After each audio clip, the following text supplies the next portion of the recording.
Now, as Z-Health is an athletic optimization system, our phase is not enough to stop at. So then we have today, I phase.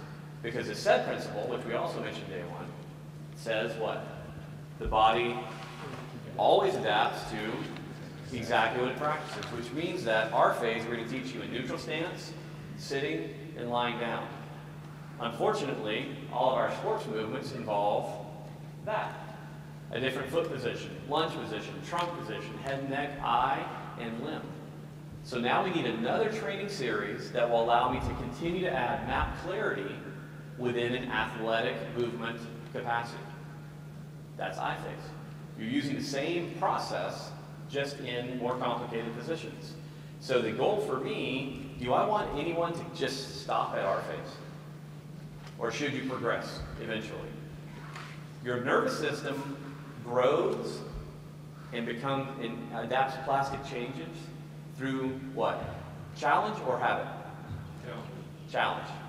So guess what? Is it possible for our phase to become such a low challenge that you stop losing the plasticity changes that you're wanting? It's possible. Now, most people, because they don't actually train with the different training speeds, and they forget to concentrate, and they don't do it in different positions, there's a lot more range to our phase than most people give credit to. But for me, as an athletic guy, I don't want you to stop there. I want you to have great movement capacity in any position, because at that point I go, man, you can do anything that you want. You can learn at warp speed movements. Now, does that mean in 3 days you're going to be a world-class boxer? No, because you don't have the endurance, you don't have the speed yet, you don't have maybe the specific strength and stamina. But you can develop that. And you can develop it much more quickly if you own the movement skill. Okay? So, combine that in your head with this. We have a couple more influences on our movement that we also need to be aware of. The neural hierarchy.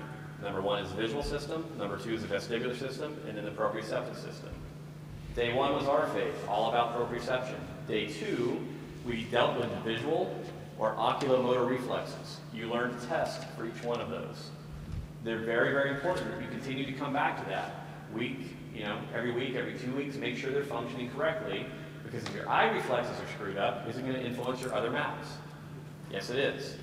And then what did we just finish with? Vestibular training. Because I want you to have a vestibular system that is sound enough that regardless of where you are body-wise, it can do what it's supposed to do. Most of us slowly over the years restrict our movements to what we're currently capable of. And that's a problem. How many words are there in the kind of English language lexicon? Anyone know? Over 100,000. 100 to 120,000 depending on who you read. But the average American uses how many words on a daily basis? 2,500. 2,000, 2,500. So you can sound pretty good. But does that mean you're fluent? No, not at all. Does everyone understand what I'm talking about with regards to movement? Most people over time have developed a survival vocabulary of movement.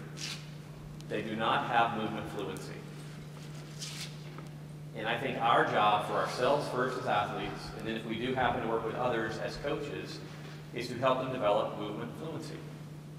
Because our survival skills, as we get older and older and older, what do you think happens to them? Because we challenge them less by regimenting our lives and regimenting our lives more and more, our adaptation capacity goes down. So, like I said, this is a pretty big arena. What's really cool to me, and you can talk to any of the people that have been doing this a while, people that actually adopt this type of training system, very often you see what I kind of call tidal shifts in personality over time. People who were very withdrawn, unconfident, slowly, as they actually develop movement confidence, subsequent to that, visual and vestibular confidence, what do you think that does to their overall approach to life? Does it actually change them? You bet it does. That's one of my favorite things as a coach. And realistically, from this course, that's what I hope for all of you.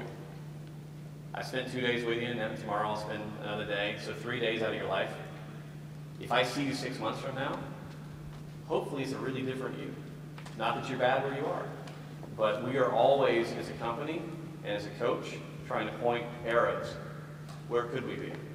And giving ourselves tools and reminders to keep heading that direction. Is everyone good with that? Okay. I've had a fun day with you. You guys enjoy it? Okay, smile a lot more today. Thank you.